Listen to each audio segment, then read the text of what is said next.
아침을 시작하는 슬기로운 방법. 오늘 내게 이로운 뉴스. 류영희의 출발 새아침.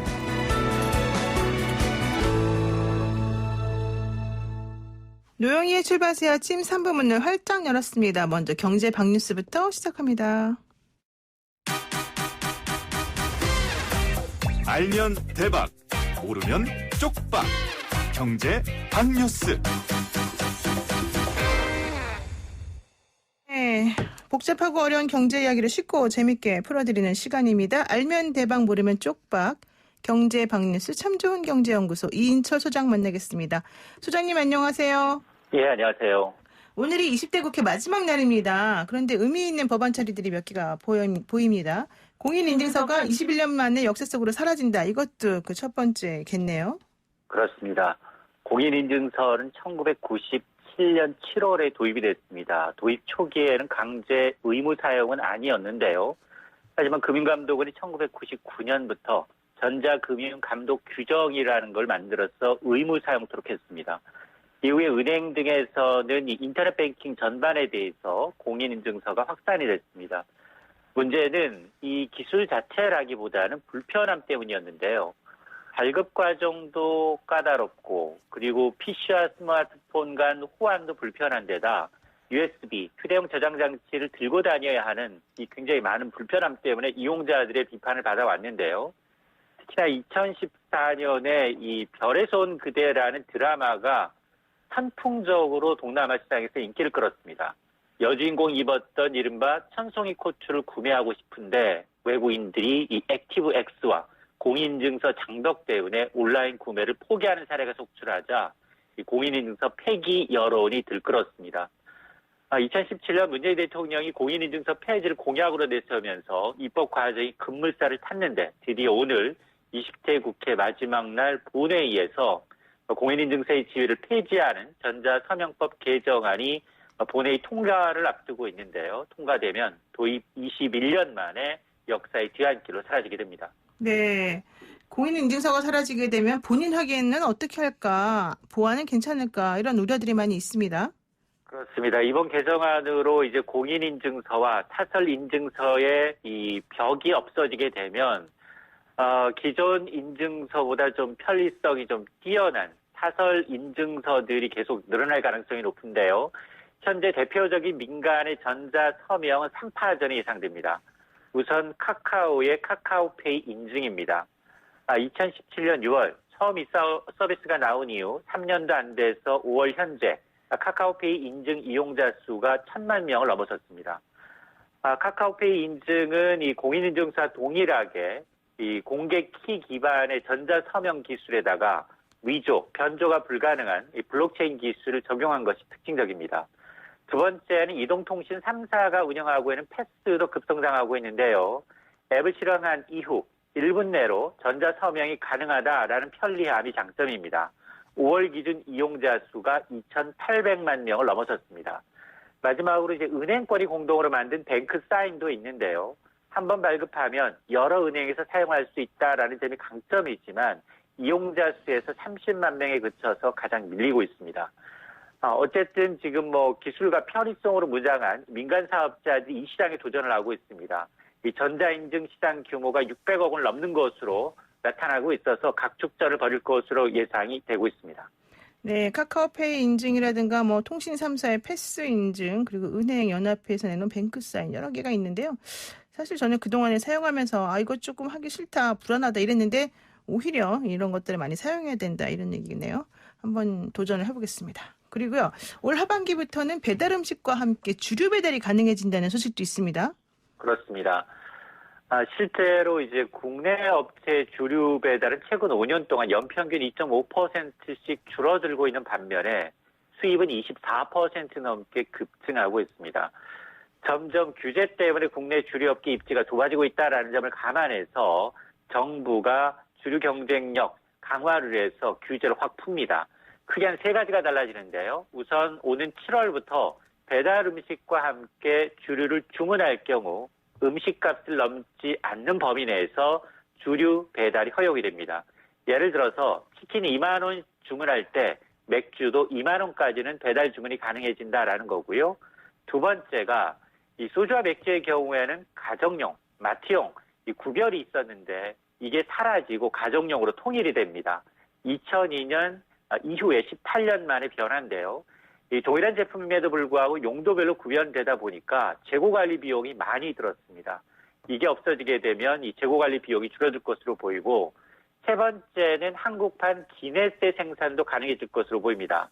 아일랜드계 맥주인 기네스는 질소를 넣어서 크림처럼 풍성한 거품이 특징적인데 지금까지는 주세법 시행령에 따라서 맥주에 질소가스를 넣을 수가 없었습니다. 하지만 정부는 이 식품위생법 등을 개정해서 질소가스 첨가를 허용하기로 했고요. 이외에도 이제 국내 투자 활성화를 위해서 외부 제조시설의 위탁 생산을 맡기는 OEM, 주문자 상표 부착 방식도 허용하기로 했습니다. 네, 여러 가지 새로운 제도가 마련이 되는군요. 술 소비가 좀 촉진될 것 같기도 하고요. 자, 그리고 온라인에서 고액으로 그 보험 사기를 공모하는 범죄가 기승을 부리고 있다. 그래서 금융당국이 소비자 주의 경보를 발령했다는 소식도 있군요. 그렇습니다. 최근 온라인과 SNS 등에서 구인 광고를 가장한 이 보험 사기 공모자를 모집하는 사례가 급증하자 금융당국이 소비자 경보 주의 단계를 발령했는데요. 이 사기 수법을 보면 인터넷 카페, 페이스북, 트위터 등에 다음입니다. 디귿, 키역 구합니다. 이게 디귿과 키역이 의미하는 게 뒷쿵입니다. 이를 보고 연락한 사람을 모아서 고의로 차량 접촉사고를 낸 뒤에 보험금을 청구하는 방식입니다.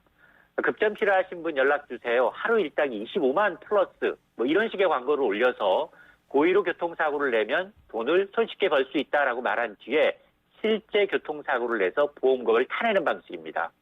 또 보험금을 많이 받게 한 이제 보험의 꿀팁이라면서 특정 치료나 진단을 유도하거나 실손보험으로 성형수술을 받을 수 있다라는 보험 사기를 조정하는 컨텐츠가 증가하고 있다는 겁니다.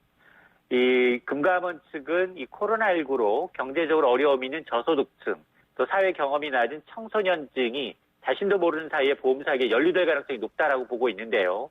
만에 하나 이런 보험 사기로 의심되는 광고나 교통사고 등이 있다면 즉각 이 보험 사기 센터에 신고를 해야 합니다.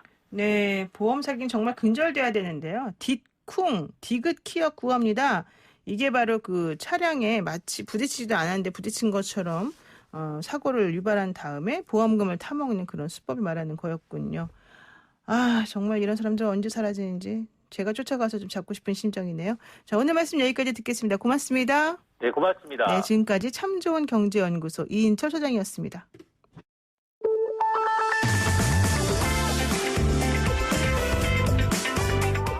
영희와 함께하는 슬기로운 출근길, 노영희의 출발 새 아침은 청취자 여러분과 함께 만들어갑니다.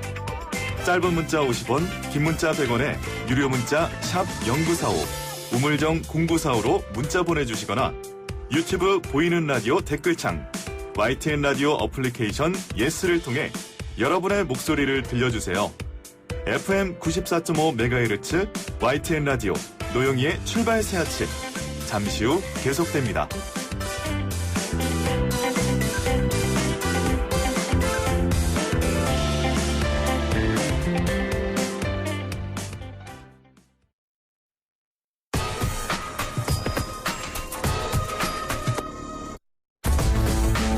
백기정 2호선의 사건 와이파이.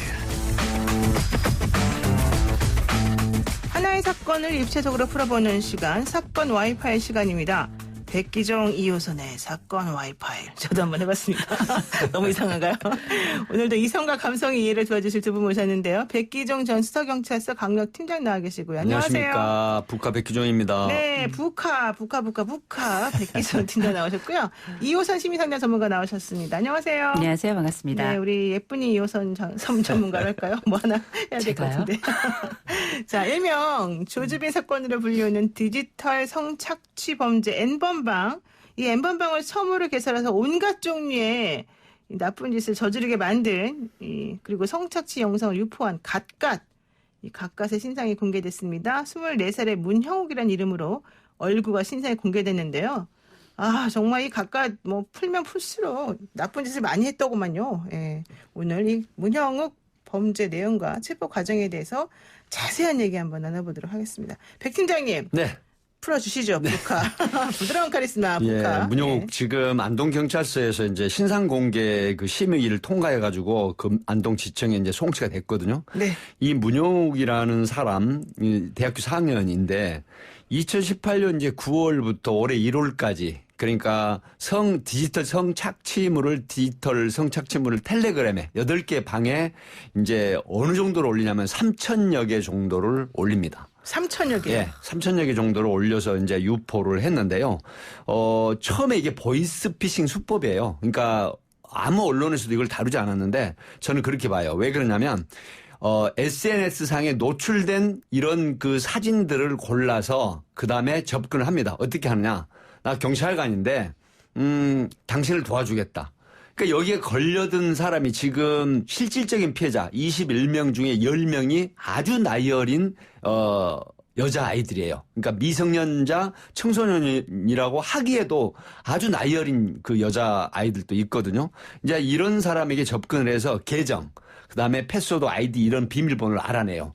그래서 들어가가지고 이제 접근해서 협박을 하는데 이거를 잘 마무리하고 더 이상 확산되지 않게 도와주겠다라고 하면서 이제 사실은 성착취물을 요구를 하기 시작합니다. 네. 이렇게 돼가지고 결국은 이걸 이제 N번방에다가 8개 나눠서 올렸는데 굉장히 특이한 부분이 있어요. 보통 뭐요? 조주빈 박사 같은 경우에는 네. 뭐 최대 150만 원까지 받고 입장을 시켰잖아요.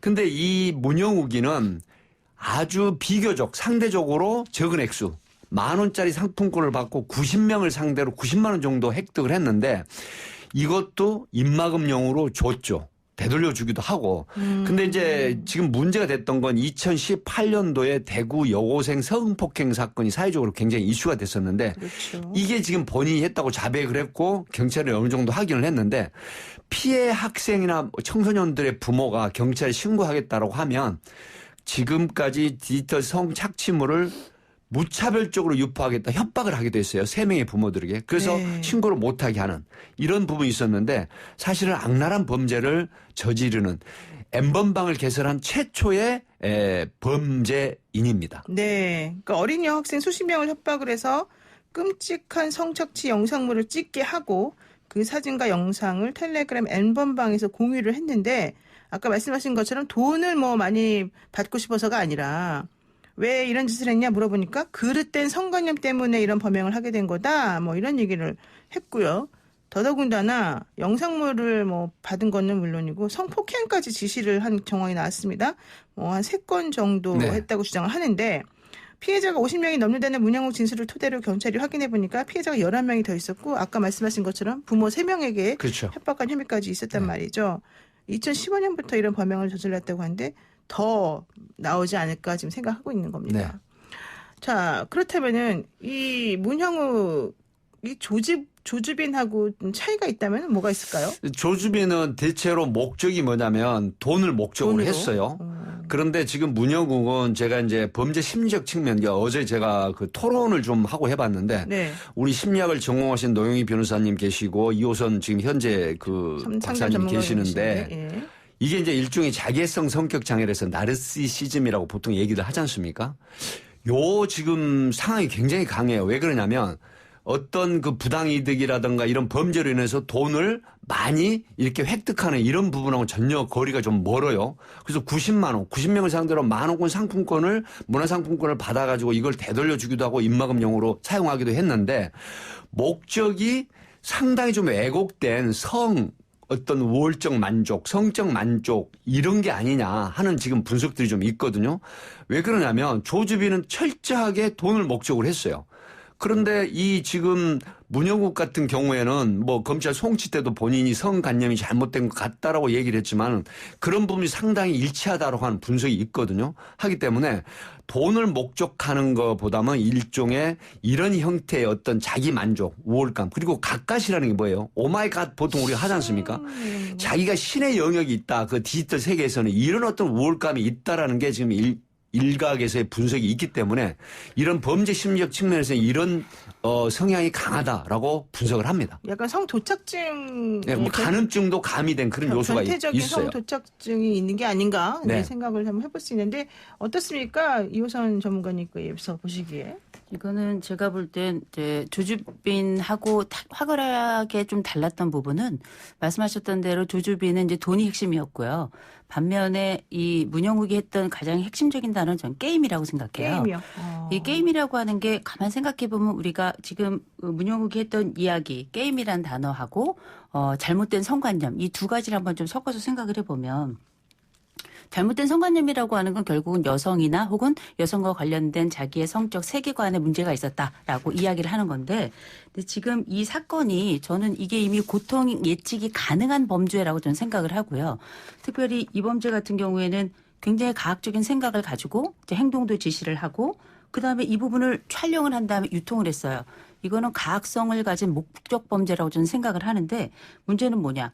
이게 가학성을 가진 목적 사업이다. 그런데 이게 실질적으로 돈이 목적이 아니었다면 가학성에 방점이 있는 거거든요. 그렇다면 이거는 아주 가학적 게임으로 이 상황을 바라보고 있다는 거예요. 그래서 왜 조주빈이 처음에 언론에 나타났을 때 굉장히 유명인들을 언급하면서 사실상 그 사람들이 가지고 있는 시선을 방향을 돌렸지만 자기 범죄는 남아있었거든요. 근데 지금 이걸 게임으로 봤다. 내 성관념에 문제가 있다. 이 얘기는 뭐냐. 자기가 가지고 있는 범죄 자체를 축소를 하고 있는데 이거를 가학성 게임이라고 보고 거기에 자기의 범죄에 대한 축소 이 요소들까지 고려를 했다면 지능으로 보자면 전 조주빈보다는 문영욱이 더 높다고 생각이 들고요. 그리고 가학성으로 보자면 실제 목적을 중심으로 봤을 때 가학성은 문영욱이 훨씬 높은 게 아닌가 저는 그렇게 판단합니다. 그렇군요. 근데 가까시란 이름으로 잠적을 하면서도 자기 자신은 절대 잡히지 않는다 이러면서 박서방에도 사실 수시로 드나들었다고 그래요. 그러니까 잠적을 하게 되면은 뭔가 좀 위험을 느끼고 좀 사라졌다가 나중에 나타나든지 하는 게 일반적일 텐데 이렇게 근거 없는 자신감이 근자감이 이렇게 있는 거 도대체 뭡니까?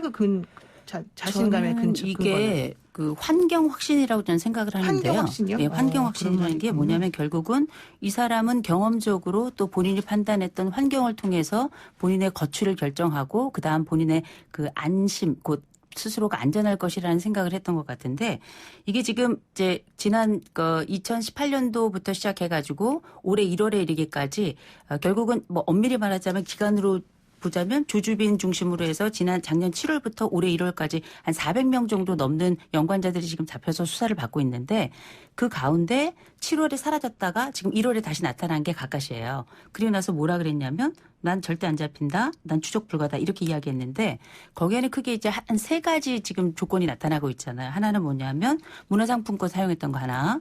또 한 가지는 실제 휴대폰 사용하지 않았기 때문에 내가 이거 휴대폰과 관련된 부분 삭제해버리면 뭐 잡을 수 없다. 세 번째로는 인터넷 IP 주소 사용하지 않은 거. 그러니까 아무래도 본인이 잡힐 위기에 있기 때문에 각종 조건이나 상황들을 다 경우의 수를 다 고려를 했을 거라고요. 그럼에도 불구하고 본인이 봤을 때 이 부분은 절대 다 다른 범죄들에서 잡혔던 여러 조건들을 생각해 본다면 본인들은 거의 완벽하다고 생각을 했던 것 같아요. 본인은. 그래서 이 갓갓이라고 하는 게 실제 우리가 알고 있는 뭐 우월감이나 이런 것도 충분히 가능하긴 합니다만 환경에 대한 충분한 고려 본인의 판단 하에서 본인은 경지에 올랐다고 판단을 했고 그 부분을 네. 중심으로 나타난 게 아닌가 싶어요. 어쨌든 그렇게 자신만만하다 문영욱 결국 잡혔고요. 검찰로 호송하는 도중에 신상이 공개되면서 기자들의 질문에 답을 할 수밖에 없었습니다. 우선 그 부분 저희가 준비했는데 들어보시고 계속 이야기 한번 나누겠습니다. 문영욱 씨 왜 그러셨습니까? 네, 제가 그때 피해자분들과 피해자 가족들에게 죄송합니다. 지금 얼굴 공개됐는데 신경 어떠신가요? 후회스럽고 죄송스럽습니다. 왜 경찰에 처음 스스로 나왔냐고요? 그거는 저쪽에서 연락이 와서 나갔습니다. 범의 목적이 뭡니까? 제가 잘못된 성관념을 가지고 있었던 것 같습니다. 피해자는 전부 50명 맞습니까? 네, 그 정도로 제가 경찰께 말씀드렸습니다. 성폭행 지시한 게 몇 번입니까? 이거 계속 답해야 되나? 정확하게는 3건, 3건 정도였습니다. 다른 사람들한테 받은 건 상품권 90만 원 다예요? 네, 맞습니다. 피해, 조주빈하고는 어떤 사이입니까? 관련 없는 사람입니다. 피해 여성들한테 한마디 하시죠. 네, 죄송합니다. 네. 받은 거는 상품권 90만 원을 다해요. 성폭행 지시한 건 몇 건입니까? 3건입니다. 부모님이 들으시면 뭐라 그랬을까요? 이 사람에 대해서 참 정말 할 말이 없는데요. 지난 월요일 오후에 경북 안동경찰에서 검찰로 호송되던 중에 있었던 갓갓 문형욱의 목소리였습니다. 요약하자면 피해자분들께 죄송하다. 나는 잘못된 성관념을 가지고 있었다. 조주빈하고는 관련이 없다. 나오라 그래서 나왔다. 계속 질문하니까 대답을 해야 되느냐?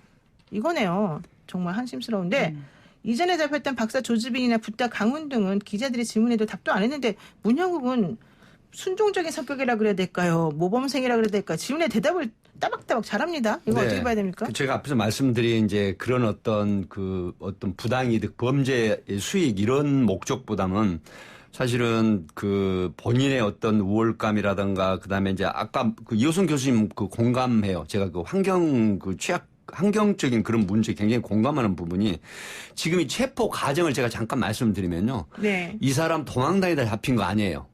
경찰이 2019년 작년 7월부터 수사를 착수를 해가지고 이 수사 기록만 무려 5천여 쪽이 넘어요.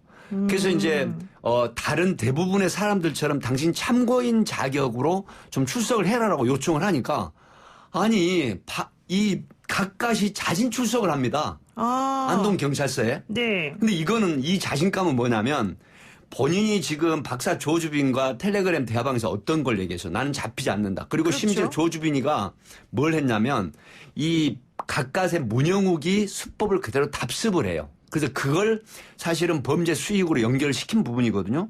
그러니까 이 사람이 나는 잡히지 않는다라고 하는 그런 어떤 정말 간종 내지는 근자감 이런 걸 나타냈어요. 근데 실제로 경찰이 출석 요청을 하니까 스스로 경찰서에 출석을 해요.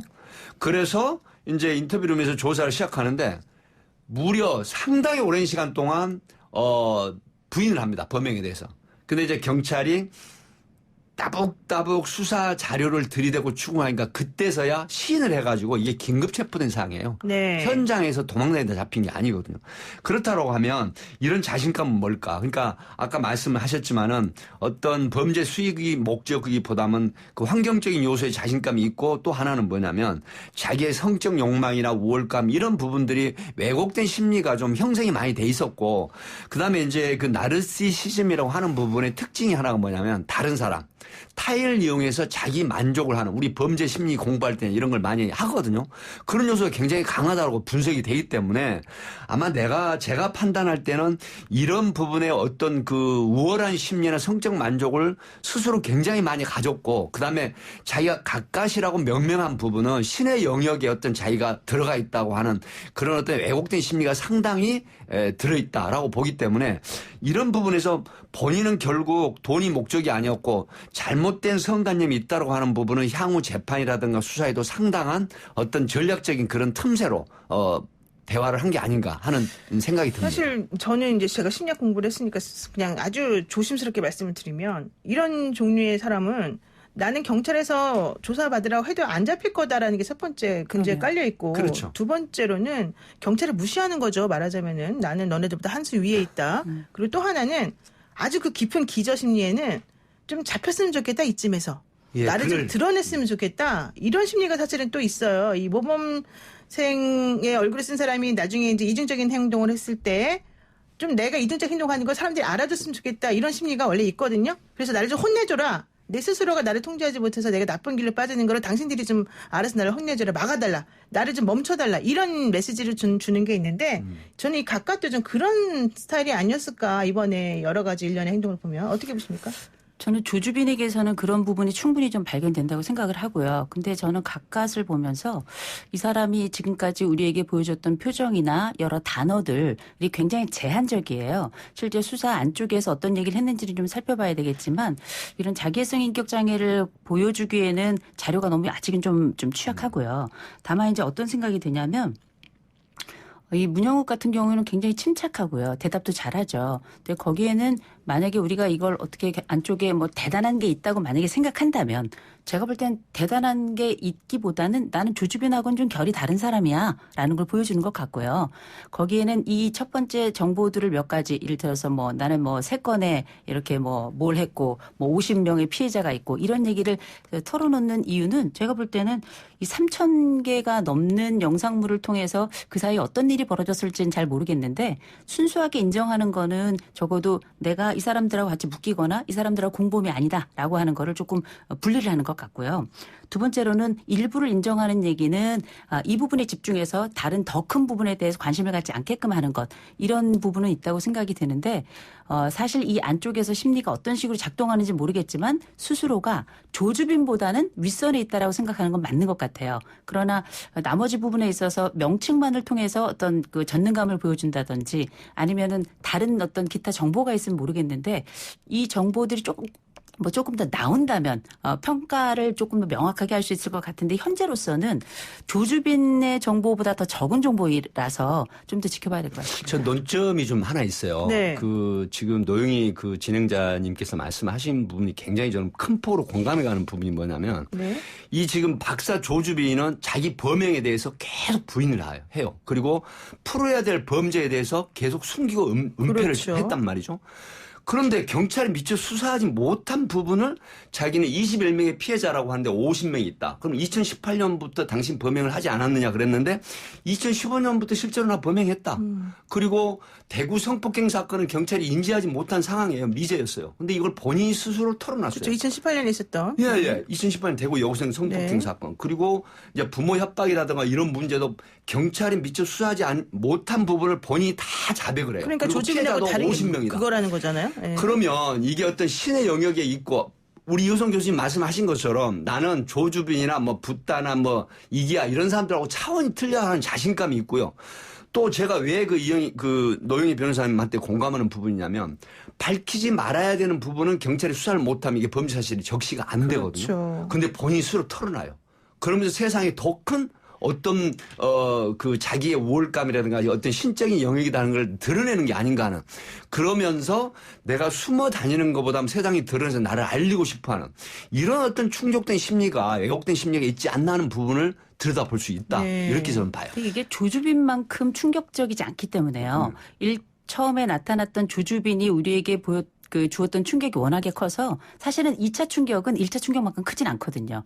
본인이 어떤 영역에서 자기가 뭔가를 했다라고 털어놓을 가능성이 뭐 여러 가지 차원에서 있지만 만약에 내가 더 의미 있는 역사적으로 남을 만한 영웅심을 가지고 이랬다면 이거보다 더한 얘기도 할 수 있을 것 같고 저희가 지금 관심 있게 봤던 거는 조주빈 모른다는 거예요. 나랑 상관없는 사람이다. 모르는 사람이다 이렇게 얘기했는데 우리가 가지고 있는 알려진 텔레그램에서의 대화 내용이 거기 있는 걸 보면 이 두 사람 간의 연관성이 있긴 있는 것 같아요. 그렇죠. 근데 직접 만나지는 않았으니까 모르는 사람이다 이렇게 얘기할 수 있었겠지만 실제 연관성은 있는데 더 의미 있는 사람이 되려면 이 정도를 털어놔서 될까요? 저는 더 큰 것을 뭔가 아주 그냥 핫샷 이런 게 있어야지 가능하지 않았을까 싶은데 그렇다면 뭔가 이 사람은 자기가 성관념에 대해서 제가 관심을 가졌던 단어인데 이거는 결국은 자기의 이런 거대한 엄청난 사건 모든 것들을 다 개인적인 세계관으로 그냥 압축시켜가지고 범죄를 줄이겠다는 거거든요. 그래서 어떻게 보면은 되게 큰 거를 잃지 않기 위해서 작은 거를 내놓는 게 아닌가라는 생각이 더 많이 들었던 거죠. 제가 그래요? 반론을 아직까지 제가 잠깐 드리면 네. 지금 그 대구 여고생 성폭행 사건 18살 학생이었거든요. 네, 2018년도 이거를 거. 털어놓는다고 하는 거는 네. 이거는 어마어마한 사건이에요. 왜 그러냐면 그 당시 사회적으로도 엄청나게 컸고 경찰이 엄청난 수사를 했음에도 그렇죠. 불구하고 이거를 밝혀내지 네. 못했었던 그 사범이 안 밝혀졌기 때문에. 때문에 그때 예. 문제였었죠. 그럼에도 불구하고 이걸 이 형사처벌을 받는데 치명적이거든요. 이걸 털어놓는다라고 하는 그럼요. 부분은. 예. 그렇기 때문에 이런 부분에서 자기 어떤 영역을 좀 넓혀가고 자기를 과시하려고 하는 그런 우월감 심리는 있다라고 하는 게 상당히 그 분석이. 과시감은 있어요. 그러니까 그건 확실해요. 문영욱이 사실은 경찰이 찾아낼 수 없는 혹은 연관성조차도 밝혀내기 어려운 그런 여죄를 이렇게 술술술술 시키지도 않는데 분다는 것은 사실은 상당한 의미가 있는 네, 그 것이고. 범죄사실도 2018년도부터 적시를 그럼요. 하는데 네. 2015년 7월 달부터 했다. 네, 그 이전까지 보지도 않았었거든요. 네. 근데 이런 어쨌든 부분들이 좀 특이합니다. 들여다봐야 될 것 같아요. 그리고 또 이제 이런 것도 한번 제가 여쭤봐야 될 것 같습니다. 백기련 팀장님. 그 문영욱의 신상이 공개되면서 굉장히 조용한 학생이었다. 뭐 건축학을 하는 건축학도였다. 뭐 이러면서 평범하면서 모범적인 학생이었다. 이런 얘기가 나오고요. 네. 또 조지빈도 마찬가지로 학부사 편집장이었다. 뭐 이런 얘기 나오면서 이 사람들의 이중적인 모습에 대한 그 보도가 잇따르지 않았습니까? 이런 식으로 그 범죄자에 대한 이중성을 표현하면서 오히려 다른 시각으로 그 사람을 바라보게끔 만드는 이런 것이 사실은 좀 의미가 또 있을 수가 있는데 그 현실적으로 이런 범죄를 저지르는 사람 중에 이렇게 이중적인 성격을 보이는 사람들이 좀 많습니까? 굉장히 많습니다. 굉장히 많아요. 네, 그러니까 이제 예를 들어서 뭐 조폭이라든가 아니면 어떤 그 잡범들이라고 소위 말하는 이런 사람들은 그 성향이 그냥 다 드러나요. 네. 예를 들어서 조폭 같은 경우에는 뭐 문신을 하거나 아니면 어떤 사우나에 가서 자기 어떤 그 지방이 굉장히 많은 체지방이 많은 그런 어떤 체구를 과시를 하거나 그리고 말투라든가 인상으로 자기 과시를 많이 하거든요. 근데 지금 이 안성에 있는 4년제 대학 H 그 모 대학인데 여기에 건축학과이고 평소에 지금 나오는 그 증언들을 들어보면 굉장히 모범적이고 조용하고 그다음에 존재감이 없는 그런 형태로 지극히 평범한 사람이었단 네, 말이죠. 국립대예요. 그리고. 네. 그런데도 불구하고 지금 이런 일을 몇 년간에 걸쳐서 아주 정말 악랄한 이런 범죄를 저질렀다고 하는 부분은 본인의 범죄는 철저하게 숨겨서 행하면서 그러면서 밖으로는 정말로 온순하고 모범적이고 아주 사회의 어떤 법규를 잘 따르는 공동생활에 있어서 정말로 법을 준수하는 이런 형태로 위장을 해버리는 거예요. 그러니까 주변 사람들이 전혀 모르는데 나중에 보면은 엄청난 범죄를 저지르는 게 드러나는데 그럼에도 불구하고 아주 떳떳하게 이번에도 저는 고개를 숙이고 정말 그 마스크나 모자를 써달라고 요구를 하는 줄 알았더니 제가 취재를 해보니까 전혀 그런 요구가 없었다는 거예요. 그렇다고 하면 뭐야. 세상에 내 얼굴을 드러내고 나는 이런 사람이 있어를 하는 그런 과시하는 행위. 이런 행동들 이런 부분들이기 때문에 평상시에 모범 시민이라고 하는 사람들이 내부적으로 보면은 어떤 성착취나 아니면 성폭행을 하는 부분이 나중에 밝혀져서 사회적으로 큰 무리를 주지 않습니까? 네. 이런 부분이기 때문에 이중적인 심리가 이런 사람들한테 굉장히 크다라고 하는 부분은 연구 과제 대상이다. 저는 그렇게 봅니다. 어떻게 보세요? 네. 사람은 다 죄를 짓죠. 그리고 누구나 자기 죄는 감추고 자기는 평범하고 때로는 뭐 더 잘 살고 싶은 마음을 다 가지고 있어서 뭐 이 사람들이 가지고 있는 기본적인 전제가 특별하다 이렇게 보기는 어려울 것 같아요. 그런데 죄의 중대성을 보면 이게 감추기 어려운 범죄이고 우리가 이런 범죄를 반인륜적이라고 하는 이유는 연민이 완전히 제거된 상태에서 범죄가 벌어지고 있는 거거든요. 그리고 지금 이번 조주빈도 그렇고 그 문영욱도 그렇고 본인들이 직접 성폭행을 했다는 증거는 없어요. 다 다른 사람을 이렇게 시켜가지고 네, 하는 범죄라서 저는 이게 게임이란 말에 너무너무 소름이 끼쳤던 사람이거든요. 야, 이게 게임일 수 있구나. 그리고 본인은 마치 게임 머니 받는 것처럼 그렇게 그냥 머니 받았다가 돌려주기도 하고 이렇게 그냥 쓰는 거예요.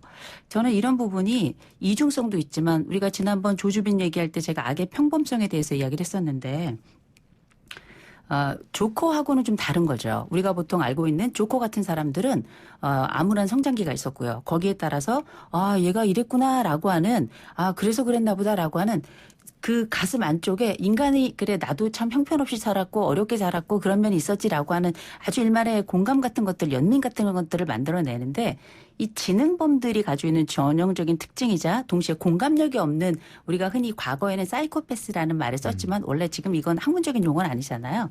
사이코패스나 소시오패스 같은 경우에는 이 정서적인 부분에 있어서 반응점이 다르다라고 얘기하잖아요. 그러니까 사실 소시오패스의 그 반응점을 볼 때에는 이런 상황은 가능하긴 해요. 가능하긴 한데 중요한 건 이 사람들이 가지고 있는 이런 반응들이 좀 특별했던 이유는 뭐냐면 어디나 있을 수 있는 사람이고 내 옆에 있을 수 있는 사람이고 내 가족일 수도 있는 사람이고 그런데 누구도 몰라 친구도 몰랐고 가족도 몰랐고 아무도 몰랐는데 스스로가 만든 제국 범죄의 제국을 구축한 거 아니에요. 그래서 놀랬던 건데 이중성은 머리가 좋은 사람이라면 또 머리가 좋지 않은 사람이라도 당연한 거고요. 다만 분명한 건 네. 이런 거대한 제국이 만들어짐에도 불구하고 그냥 아무렇지도 않고 평범할 수 있다는 것 자체가 이 사람들이 가지고 있는 독특성에 있는 거라고 저는 봐요. 알겠습니다. 자, 어쨌든 아직까지 잡히지 않은 공범 사마귀도 있고요. 또 피해자 보문들이 남아있어서 디지털 성착취 범죄 관련해서는 할 일이 너무 많은 것 같습니다. 오늘 말씀 여기까지 일단 듣고 다시 한번 나중에 기회를 마련하도록 하죠. 두 분 오늘 고맙습니다. 네, 감사합니다. 고맙습니다. 네, 지금까지 백기정 부드러운 카리스마 북카 팀장님 그리고 이호선 심리상담 전문가였는데요. 우리 애청자분께서 예카라고 하시면 어떨까요? 이런 얘기도 하셨습니다. 이호선 전문가님께는. 이게 좀 적당하지 예리한 않죠? 카리스마. 예쁜 카리스마, 예리한 카리스마. 네, 예리한 카리스마 괜찮습니다. 다음 주에 한번 생각해 보도록 하죠. 예, 고맙습니다. 들어가십시오. 감사합니다. 예. 네, 노영의 출발 새 아침 3부 순서 여기서 마칩니다. 잠시 후 4부에서 뵐게요. 뉴스 탐구생활 즐거운 스포츠 우리의 가슴을 뜨겁게 만드는 스포츠 뉴스 최동원 스포츠문화연구소장과 함께 짚어보겠습니다. 저희 YTN 노영의 출발 새 아침을 통해서 스타가 되신 분입니다. 스스로 인정하는지 한번 여쭤보겠습니다. 안녕하세요. 예, 아니요. 뜻밖의 질문인데요. 네, 예. 답정 넙니다. 대답하시죠. 네. 류영희 변호사의 덕이라고 생각합니다. 정답이네요. 그렇죠. 네, 요즘 좀 더 주가가 올리셨죠? 예. 네. 류영희 변호사님의 덕입니다. 네, 저희 예. 스포츠문화연구소장님을 제가 띄워드리는 이 수요일의 이 코너 때문에 지금 더욱더 잘 나가고 계시다는 거 제가 다시 한번 강조드리고요. 자, 한번. 그대가 원한다면. 네, 오늘의 이야기 시작해보겠습니다. 예. 저는 정말 며칠 전부터 이 얘기 듣고 정말 낯 부끄러워서 이거 꼭 여쭤봐야지 이렇게 생각하고 있었던 건데요. 프로축구 K리그가 전 세계를 중계가 되는 이 상황에서 망신살이 뻗쳤습니다. 정말 낯 부끄러운 일인데 성인용품 리얼돌이 축구장에 등장을 했다는 거죠. 예, 적으로 망신을 당했죠. 네, 너무너무 사실 예, 부끄럽습니다. 그러니까 5월 17일 경기였었거든요. 이 FC 서울하고 광주 FC 경기가 있었는데 잘 아시는 것처럼 무관중 경기다 보니까 야구든 축구든 어느 경기장이든 간에 마네킹을 관중석에다 배치를 해놓죠. 응원 분위기 조성하기 위해서요. 자, 그런데 이 5월 17일 FC 서울하고 광주 FC 경기가 끝나자마자 이 팬들의 지적이 올라왔습니다. 이 마네킹이 이상하다. 왜 이상하냐? 성인용품 우리가 흔히 리얼돌이라고 얘기하는 리얼돌 배치해놓은 게 아니냐 이런 지적이 올라왔던 거죠. 근데 급하게 FC 서울 구단에서는 성인용품이 아니다라고 해명을 했습니다. 그런데 네. 실제 인형들 제가 봐도 한눈에 알겠어요. 근데 평소에 확인해 많이 보니까 보셨어요? 그 얼굴을 딱 보니까 알아요? 너무 사람과 같이 생생하다는 거죠. 보니까. 자, 그래서 이 성인용품 리얼돌이 배치가 된 것이 사실로 확인이 됐고요. 이 장면이 전 세계 언론으로 전파가 된 거죠. 네, 그러니까 사실은 요즘 코로나 이 상황에서 대한민국이 방역에 성공해서 K스포츠가 이렇게 전파를 타서 전 세계로 지금 중계되는 상황에서 예. 관중석에 갑자기 리얼들이 쫙 배치가 된 겁니다. 그게 참... 이거를 어떻게 봐야 됩니까? 창피스럽게. 이 FC 서울 구단에도 책임도 있고요. 네. 또 FC 서울 구단의 그 해명에 의하면 프로축구연맹으로부터 이 업체를 소개를 받았다고 하거든요. 그러니까 이 내부적으로 얼마나 세심하지 못하게 주의를 기울이지 못했는지 충분히 다 이제 짐작이 가는 거죠. 그런데 이날 관중석에 배치가 된 마네킹이 모두 30개라고 하거든요. 네. 이 중에 10개가 이제 리얼돌이었던 걸로 이제 확인이 됐고요. 또 하나 재밌지도 않은 게 마네킹이 30개였어요. 근데 이 관중석에 우리 축구 경기장 가서 보면은 관중석이 대부분 다 남성이죠. 그렇죠. 물론 여성 팬들도 많이 이제 증가를 했습니다만. 근데 이 마네킹 중에는 30개 중에 26개가 다 여성 마네킹이었습니다. 이것이 의미하는 바가 무엇이냐. 뭐 선정적인 느낌에 좀 눈길을 잡아보겠다. 이런 거죠. 아주 네. 격하게 표현을 하면은 네. 아주 과장된 저열한 성인지 감수성을 갖고 있었다라고 이제 볼 수도 있겠고요. 이렇게 되면서 이제 해외 언론에서도 이제 가십성으로 많이 지적받는 기사가 나오기도 했는데 지금 이 K리그 같은 경우에 해외의 36개 나라에서 네. 중계가 되고 있거든요. 이제 모처럼 이 K리그를 알릴 수 있는 좋은 기회인데 이날 보도는 경기 자체 거의 관심 받지 못했습니다. 오직 네. 한국 K리그에서 리얼돌 배치했다. 이것만이 이제 해외에서 기사가 됐죠. 그러니까는 FC 서울이 17일 오후에 서울 월드컵 경기장에 2020 하나 원큐 K리그 1 2라운드에서 광주랑 홈경기를 치렀는데 예. 이 경기장에 관중석이 텅텅 빌까봐 조금 아쉬워하고 있는 찰나에 어떤 사람이 와서 아이디어를 서울구단이 이제 내는데 서울구단의 관계자에 의하면 어떤 사람이 와서 아이들 냈다는 겁니다. 근데 관중석에 카드 섹션과 함께 마네킹 관중을 배치하자 이렇게 얘기를 해서 괜찮다 생각을 했다는 건데 예. 이 마네킹 생김새하고 마네킹이 들고 있는 피켓이 사실은 좀 문제였었습니다. TV 중계 화면을 통해서 이제 보니까 축구 팬들하고 외국에서 본 사람들이 이거 좀 이상하다 이렇게 문제를 제기했잖아요. 근데 그렇죠. 처음에는 FC 예. 서울구단은 이거 리얼돌 아닙니다 이렇게 부인을 했잖아요. 부인했었죠. 그리고 일단은 보면은 그 FC 서울구단의 해명대로 한다면은 네. 이제 업체에다가 확인을 했대요. 미리 경기 전에 이 성인용품은 안 된다. 그래서 그 구두로 확인을 받았다고 합니다. 이거 성인용품 아니다라고 확인을 받았고요. 네. 그리고 이 업체에서 이 달콤이라는 업체에서 프로축구 연맹에다가 먼저 제안을 했다라고 하거든요. 우리가 이제 이 무관중 경기다 보니까 이 마네킹을 배치하니까 우리가 이 마네킹을 그 제공을 하겠다. 근데 프로축구 연맹에서도 직접 확인하지 않고 그냥 네. 구두로만 성인용품은 아니냐 아니다라고 해답을 받고서 진행을 한 거죠. 네. 근데 이해하기 힘들다는 거. 이 팬들이 사진 또는 이 경기 중계 장면만 보고서도 리얼돌이라 아니냐라고 했고요. 네, 우린 다 아는데. 예, 근데 그럼 FC 구단 그 직원들은 이거 경기장에 배치할 때 한 번도 안 받느냐라는 의문이 생기는 거고요. 네. 그리고 보니까 이 업체에서는 아예 작성을 했어요.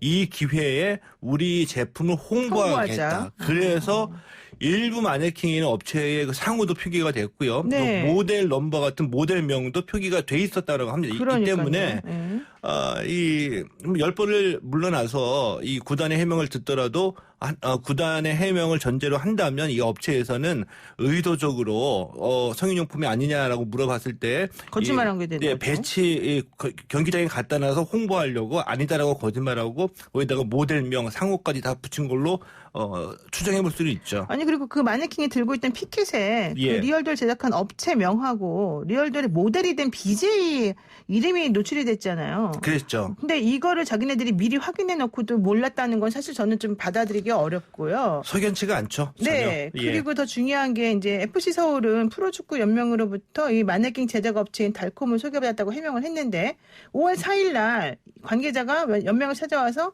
자기네가 이 마네킹을 제공하겠다 제안했을 때 얼굴을 봤을 거 아니에요. 그랬겠죠. 근데 그거를 전혀 모르고 순수하게 피규어 만드는 업체다 이렇게 얘기하니까 그냥 그렇게 넘어갔다는 건데 우리를 바보로 하는 것도 아니고 좀 너무 심한 거 아니냐. 만약에 또 정말 그렇게 몰랐다면 정말로 무책임하고 업무 태만 아니냐 이렇게 볼 수 있는 거 아니겠습니까? 직접 확인해보지 않고 업체에 처음 제안받은 업체의 얘기를 그대로 신뢰하고서 마네킹을 배치했다는 점에서는 아니 잘 모르는 사람이 연결해서 왔다면서 어떻게 그 말을 그대로 신뢰합니까? 한 번도 이런 일이 없었었는데. 프로축구 연맹의 그 지인으로부터 소개받은 회사라고 하는데 그러니까. 예를 들면은 이 직접적으로 실물을 확인해봤어야 되는데 구두나 메일로만 확인했다고 하는 데에서 업무 태만이나 지적은 좀 일리가 있다라고 보고요. 자 그래서 프로축구 연맹은 징계합니까 징계?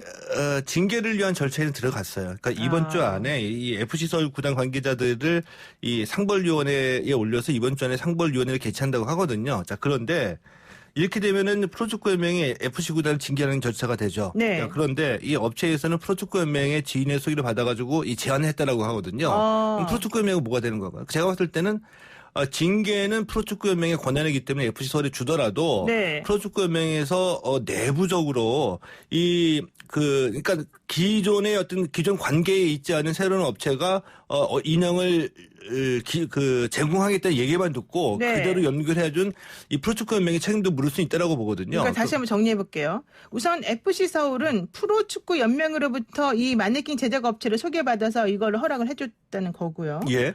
그래서 FC 서울은 그렇게 했는데 알고 봤더니 리얼돌이었으니까 우리 그럼 징계 받겠다라고 했지만 결과적으로 징계를 하는 또 주축은 프로축구 연맹이잖아요. 그렇죠. 그러니까 자기네가 소개해놓고 자기네가 소개한 거를 전시에 내지는 관중석에 세웠다고 해서 또 징계할 수 있느냐 이 문제가 다 발생한다는 거죠. 예, 그러니까 프로축구 연맹 내부에서도 책임 소재를 가려가지고 내부적으로 징계할 사안은 징계를 해야 된다라고 봅니다. 그러니까 서울구단, 프로축구 연맹 모두 지금 다 문제이기도 하고 프로축구 연맹 이게 또 법리적으로 따져봤을 때 프로축구 연맹에서 소개해서 그대로 했는데 FC 서울의 책임을 어떻게 물어야 되냐. 이 부분도 조금 애매할 수가 있을 것 같아서 이것도 들어가게 되면 깊이 들어가다 보면 좀 복잡해질 수 있겠네요. 근데 징계 권한을 규정에 의하면 상벌위원회나 프로축구연맹이 개최를 해야지 되고요. 여기서 이제 구단을 상대로 하는 거니까 그리고 홈 경기에서 벌어진 대부분의 사안에 대해서는 홈 구단이 책임을 지게 돼 있거든요. 그러니까 FC 서울에 징계를 주는 것은 1차적으로 규정에 의한 건 맞습니다. 맞는데 이렇게 징계만 이루어지면 프로축구연맹의 책임 아무것도 없느냐. 그러니까 프로축구연맹도 같이 해야죠. 뭔가. 그러니까 내부적으로 뭐 감사를 벌이던 해서 이 네. 연맹 내부의 그 담당자나 관계된 분들의 책임 소재는 가려봐야 될 것 같아요. 네. 정말 이런 일이 왜 벌어졌는지 정말 이해가 안 가지만 어쨌든 벌어진 일이니까 예. 좀 책임 소재를 분명히 했으면 좋겠습니다. 그렇게 해야지 되겠죠. 이 모처럼 기회잖아요, 올해가. 그럼요. 코로나19로 맞이하기 일단 전혀 예상하지 못했던 전 세계 K리그를 알릴 수 있는 기회인데. 네, 정말 좋다고 우리가 지난주까지도 막 칭찬했는데. 이런 거 가지고 해외에서 집중 보도되고 이렇게 되면은 좀 망심스러운 일이죠. 그러면은 만약에 징계를 한다 그러면 어느 정도의 징계가 이루어집니까? 예를 들면은 올해 이제 무관중 경기가 아니라고 한다면 보통 이제 구단에 주어진 징계가 관중이 들어오는 정상적인 경우에 무관중 경기를 해라. 이거는 이제 수입을 줄이게 경감하게 만드는 거죠. 그리고 벌점이 있습니다. 축구에서는 이기면은 승점 3점을 갖게 되고요. 무승부이면은 승점 1점, 그리고 패하면 승점이 없거든요. 이 벌점이라고 하는 것은 벌어놓은 승점을 삭감하는 거죠. 이런 조치들이 이루어질 수 있습니다. 그거밖에 없어요? 실질적인 형사적인 처벌 이것과는 좀 별개의 문제니까요. 그렇군요. 예. 네. 참 하여튼 이상하네요. 어쨌든 어떻게 진행되는지 한번 좀 봤으면 좋겠고요. 예. 또 프로야구에서는 가슴 철렁한 일이 있었다면서요. 롯데 이승원 선수가 직선 타구에 머리를 강타당했다면서요. 이거 직접 중계방송 보셨던 분들은 가슴이 철렁 17일에 있었죠. 롯데 하나전. 예, 그 네. 17일 롯데 하나전이었었거든요. 롯데 선발 투수가 이승원 선수였었는데 타자가 타격을 하죠. 네. 이 타격 맞고 날아가는 공이 직선으로 날아가서 이승원 선수의 머리에 맞은 겁니다. 정말 다행스럽게도 이승원 선수 이제 병원에서 정밀 검진 받았는데 이 두부 골절하고 출혈이 있었다라는 이제 소견 받았고요. 뭐 수술까지 가지는 않는, 그리고 일단 생명에는 지장이 없는.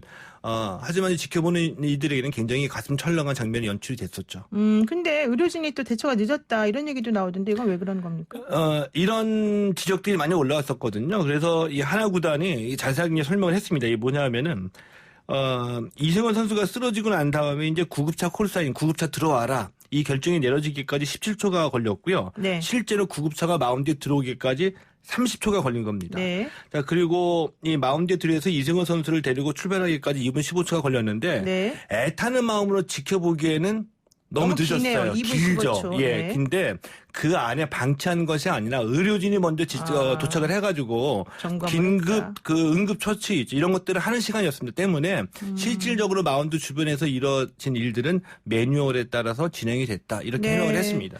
이승원 선수가 공에 머리를 맞던 날 삼성하고 KT전에서도 삼성 라이블리 선수가 날아오는 공 맨손으로 막았다는. 그러니까 이 삼성하고 KT전에서도 네. 라이블리 선수 머리로 날아왔거든요. 급하니까 맨손으로 잡았어. 근데 굉장히 위험한 행동이에요. 그렇죠. 이날 되게 여러 가지 일이 있었던 것 같습니다. 오늘 말씀 여기까지 듣겠습니다. 고맙습니다. 네, 고맙습니다. 네, 지금까지 최동원 스포츠문화연구소 소장이었습니다.